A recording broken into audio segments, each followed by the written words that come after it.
say I'm unproven, untested, that I talk big and fight small. Well, surprise, bitch.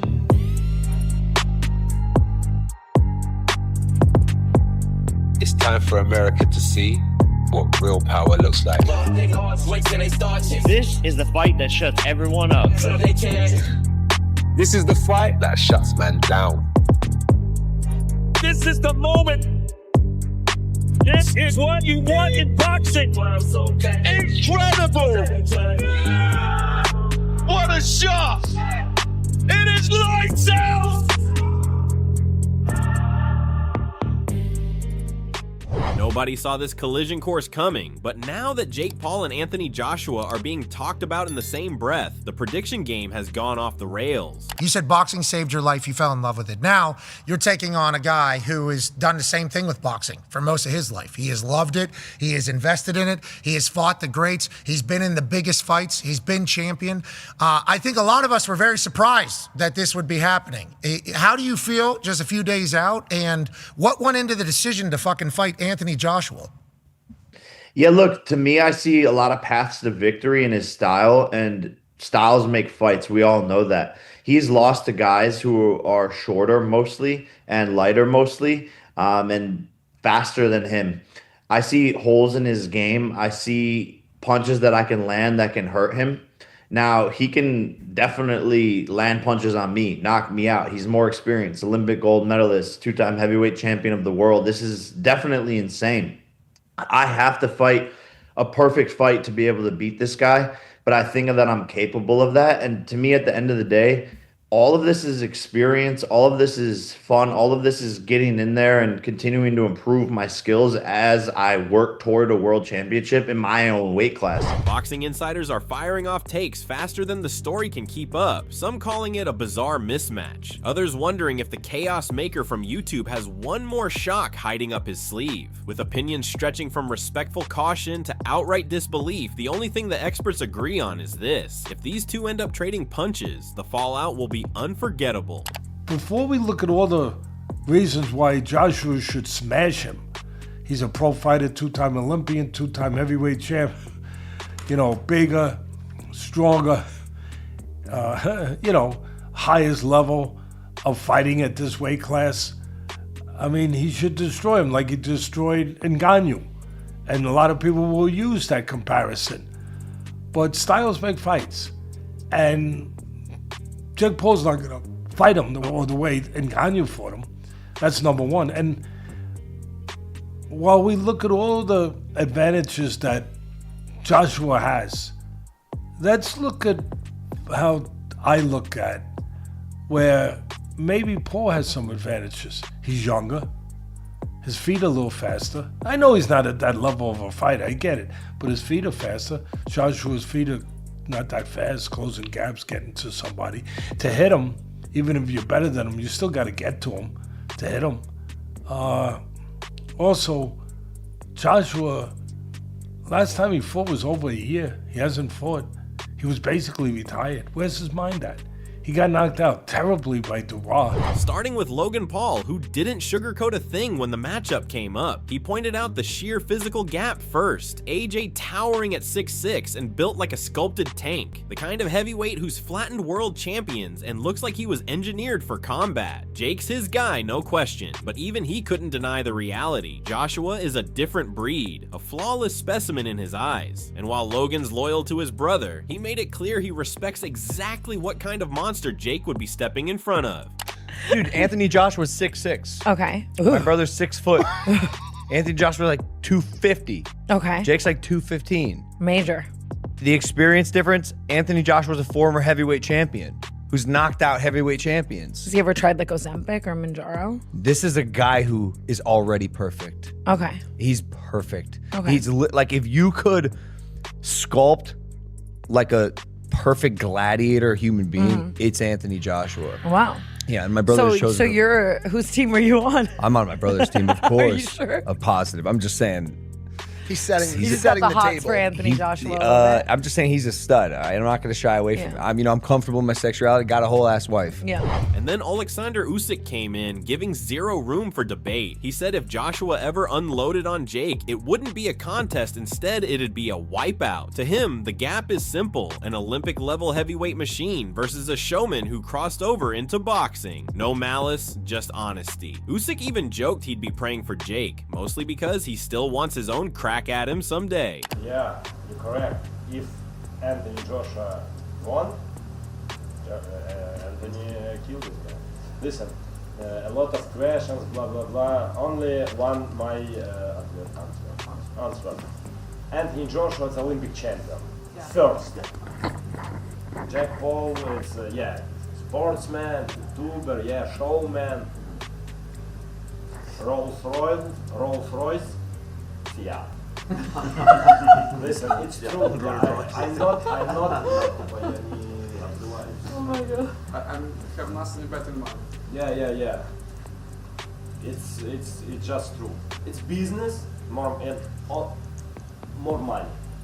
Only this. So we need to pray for Jake Paul. Yes.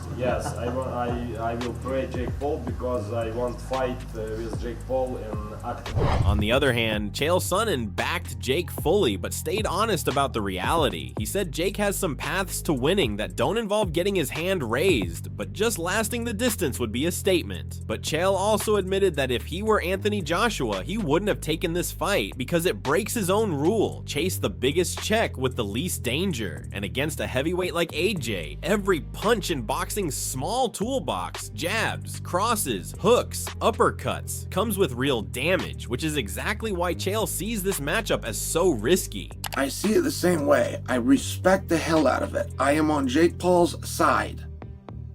As one of the leading members and voices from Jake Paul's side, prior to this fight, we are going to put a board behind us and we're going to tell you what needs to be done for Jake to win.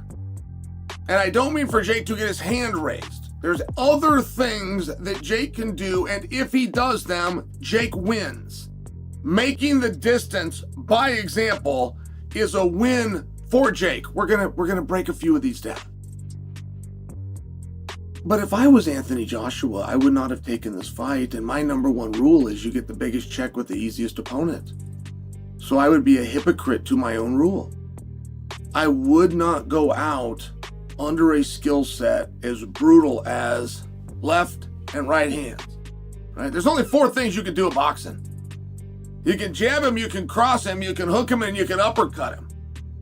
You can hit him about his waist, neck, and chest, or you can beat him amongst his head, eyes, nose, and ears. Then there's Colby Covington, who didn't even bother pretending he buys the hype. He said his gut tells him the matchup won't materialize at all, that it feels more like promotional smoke than a real contract. In his eyes, Jake jumping from a smaller opponent straight into a monster like Anthony Joshua makes no sense, especially when Joshua just bulldozed Francis Ngannou, a man Colby insists would flatten Jake in seconds. Going from a much lighter fighter to a 260-pound knockout machine, Colby doesn't see it happening, and his prediction is simple: this fight never leaves the negotiation stage. Chris Algieri shared the same disbelief as others. He admitted he still can't picture Jake Paul and Anthony Joshua actually trading punches in a real ring. The whole idea feels surreal to him, even if boxing's chaos and Jake's money make almost anything possible. But if the fight does happen, Algieri doesn't see it lasting long at all. In his mind, there's no realistic scenario where this matchup survives past the opening round.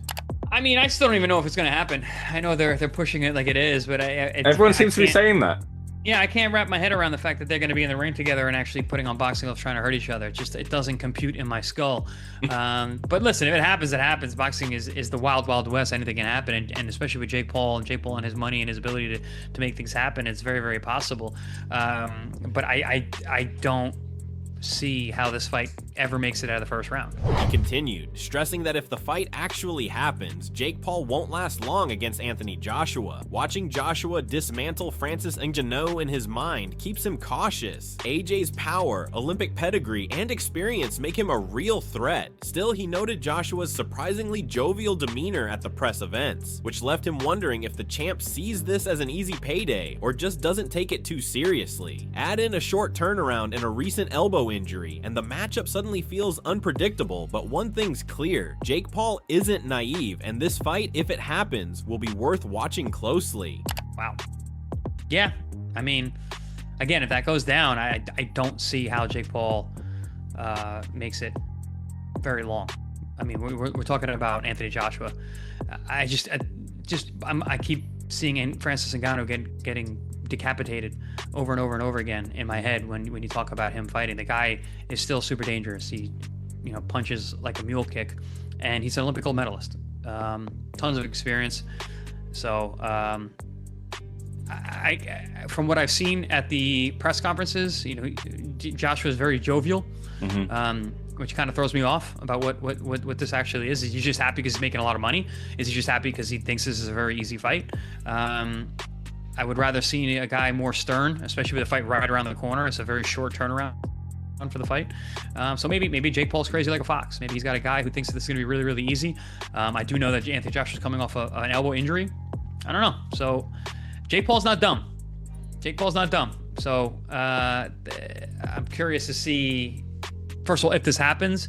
And if it does happen, I'll be tuned in. However, Eddie Hearn laid it out clearly. Jake Paul has made multiple attempts to get Anthony Joshua's attention, but this was never a fight anyone expected or specifically planned. Still, Hearn pointed out the financial angle. If AJ wants a big payday and an opportunity to make a statement by putting Jake Paul firmly in his place, he could very well step into the ring. In other words, it's less about hype and more about whether the numbers and the chance to assert dominance line up for Joshua. Jake Paul has reached out to Anthony Joshua a few times.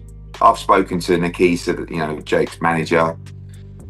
It's never a fight we anticipated. It's never a fight we've targeted. But if you want Jake Paul to be the warm-up fight, and obviously financially it's a great opportunity for AJ, and you want to provide AJ and probably in turn Matchroom with the opportunity to extinguish Jake Paul from the world of boxing, then maybe AJ will oblige. But Teddy Atlas approached it from a bigger picture perspective. He acknowledged that yes, this fight is largely a money grab. Both Jake Paul and Anthony Joshua are set to earn astronomical sums, but he also gave Paul credit for the vision and execution behind it. Atlas highlighted how Jake turned an improbable idea into a full-fledged event that no one thought would materialize, transforming a personal dream into a spectacle that's now impossible to ignore. How crazy this would be to think if Jake Paul could pull off the win against Joshua. That's the subject of the week. Again, I set it up that way because a lot of people would say, Teddy, that's not serious boxing, that's an event. Tyson Paul, I get it. All that stuff, and I don't dismiss that. But it's here. It's here. Here it is. And it's in the room. And I'm going to talk about it because it's in the room. I'm going to say this, that before we knock the crap out of Paul and even Joshua for grabbing money, and it's a grab of money, maybe they each getting somewhere close to 200 to 100 million, whatever. Paul might be getting a little more. Whatever it is, it's a lot of money.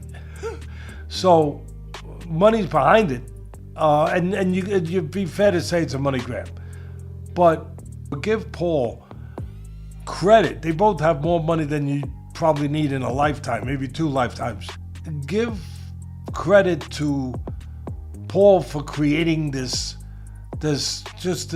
machine that he's created, for making this vision that he had, this dream he had come to life, for executing a plan, and really a plan that most people didn't think we'd ever get to this. And then Wade Plemons zoomed in on the technical side of the matchup. He pointed out that Anthony Joshua's lead hook and reach advantage are major challenges for Jake Paul, which is why Jake brought in heavyweights like Lawrence Aoli and Jared Anderson for sparring. Plemons argued that while this preparation can help, there are physical limits. Jake simply isn't Joshua's size or reach. Even with training, closing that gap in a short time is a steep ask, and facing a world-class boxer like AJ requires more than skill. It demands catching him off guard or exploiting rare lapses. Going down because what we know about Anthony Joshua is that he has a nasty lead hook, and he's going to have a reach advantage on Jake just like Lawrence Okoli does in the gym, which is why Jake has brought him in. So that jab's going to be effective. That lead hand of AJ is going to be effective. How does Jake maneuver around that? And again, you can look at this a couple of ways. One, okay, you get hit with it in camp so you don't get hit with it in the fight, which is why you bring these heavyweights in. It's why you bring Jared Anderson,